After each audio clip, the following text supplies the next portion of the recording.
Okay, so we are continuing with the second session of our lesson on the principle of contribution. We have already talked about three of them in our previous session.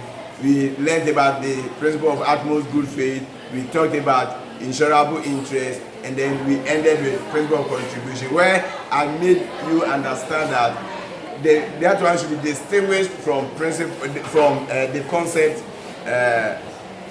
of premium, because some students, when they are talking about contribution, they say this is the amount of money that the insurer contribute, and that is not it. It's rather the two insurance companies that will come together to share in proportional terms. Take note. So the key word is in proportional terms. The amount, the benefit that is supposed to be given to the insured when the race had occurred. So that is for that one. Now, an important thing I have to let you know in respect of what we have done so far, for example, principle of contribution, is that it sees to it that the insured does not make profit. So take note of that. The principle of contribution sees to it that the insured does not make profit. What does that mean? What it means is that I was talking about a property 35,000 cedis. If insurance QIC pays the 35,000 cedis. Now remember that as at the time the property was destroyed by fire, its value was 35,000 cedis. And in insurance, the insured is not supposed to make profit. So what happens is that if you insured it with them and they estimated the value at 35,000 cedis, as at the time it was set ablaze or it was destroyed by fire, and this one also, so this one pays 35,000, this one also pays 35,000. It means you are going to get 70,000 Ghana cedis. When you get 70,000 Ghana cedis, it means you have made profit of 35 Ghana cedis. So in insurance, you are not supposed to make profit. So that's what they will contribute and pay to the value of the asset as at the time it was destroyed by fire. So it sees to it that you do not make profit. If it's principle of insurable interest, you will see that you don't make profit. Why? Because the asset doesn't belong to you. So if you destroy it by fire and then you get the money, it means you have made profit. So these principles, they see to that you don't make profit. So now let's continue with the next thing. Very simple, straightforward principle of indemnity. We have dealt with that one when we were talking about indemnity. We even in our definition, we said the insurance company will indemnify you, and I said it means they will restore you.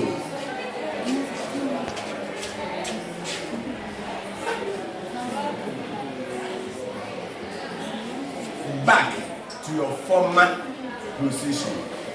You'll be restored back to your former position. That means, what is the former position? Please note, most students write former. That's what most students write. They write former. This word means official, but that is not the one we are looking at. We are looking at your former position. The position you were before the occurrence of the event. For example, the previous example I gave to you in respect of the house, the value of the house was 35,000 Ghana cedis as at the time it was burnt. So to be restored back to your former position means if they pay you 35,000 Ghana cedis, it means you have been restored back to your former position. And that is all that indemnity is about. It's the principle of insurance that sees to it that the insured is restored back to their former position, or his or her former position. So that is what it means. And it sees to it that the insured does not make profit, just as we have already talked about. So that is principle of indemnity. The next principle is principle of proximate cause. Principle of proximate cause. What is it? Let me give an example. Then when you understand it, then we look at what it is. Okay, let's go back to the house. You insured the house against fire. Now, if a car runs into the house and then the house is destroyed, the house is pulled down by that accident, or the house collapses by that accident, did you insure the property against fire or accident? The answer is obvious. You insured it against fire. But now, is it fire that destroyed it? No. Now it is what? Accident. And because you insured it against fire, but not accident, the insurance company will not indemnify you because you did not insure it against accident, but against fire. Even somebody will say, okay, what about the car ran into the house? That's number one. Then it caught fire. Still, you will not be compensated because the proximate cause, the immediate cause of the risk was the accident, which was not the fire. So in that regard, the insurance company will not indemnify you. So, proximate cause, we are looking at the actual risk. Here, fire, which the property was insured against and for which indemnity is secured.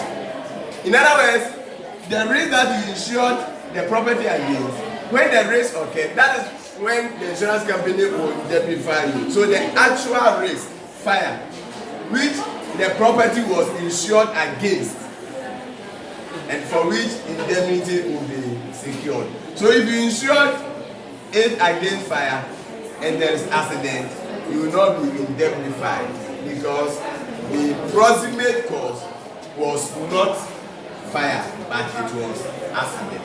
So that is what the principle of proximate cause is all about. It means if you insure the property against a certain eventuality or risk and another thing happens, they will not indemnify you. Here, if you are fortunate, for this example that I gave, and the driver has third-party insurance, then you would be compensated on the basis of the third-party insurance that the driver has or the car owner has, but not the fire that you insured your property against. If you insured your car against accident and you wake up in the morning and the car has been stolen, the insurance company will not compensate you because you did not insure it against theft. You insured it against fire, so they will not compensate you. So that is all that the principle of proximate cause is about. And the last one, very simple, straightforward principle, that is principle of subjugation. Principle of subjugation. That one, to let me give you an example first before, when you have understood it, then we know what it is. Principle of subjugation. You insured your car against accident. Then the accident occurred or has occurred. Then at the time, this is the car.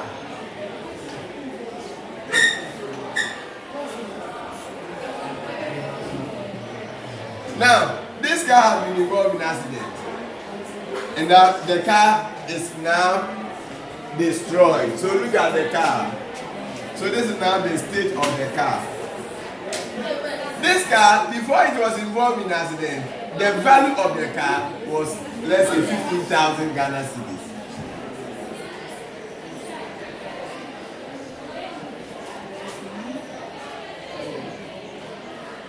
Now, the insurance company, they have assessed it 15,000 Ghana cedis, and they have paid the money to you fully.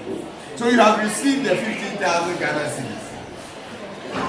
The question now is, this car, this damaged car, the scrap value, this car, the damaged car here, who does the car belong to? Does it belong to the insured or the insurer? The question is that the car belongs to or the answer is that the car belongs now to the insurer. The car belongs to the insurer. So it doesn't belong to the insured again because they have paid fully whatever amount they need to pay to you. So the car doesn't belong to you. Remember, in insurance, you are not supposed to make profit. And once you are not supposed to make profit, if they should give this car to you after compensating you fully, then what it means is that you have made profit. Assuming the car was 15,000. Now that it is spoiled. Now the value of this car, if you sell this scrap value, you are going to get, let's say, 5,000 Ghana cedis. Then it means that you are going to make profit of 5,000 Ghana cedis because you add it to this one to make 20,000. So what happens is that very simple. If you want the car, then the value of this car will be assessed 5,000. It will be deducted from the 15,000, which is the actual value of the car before it was involved as well. You will be paid the 10,000 plus this one, making the 15,000. So all that the principle of subjugation is telling us that after the insurer or the insurance company has indemnified fully the insured, when the risk occurs, the damaged property does not belong to the insured. It now becomes the property of the insurer. So, in other words, the insurer will take custody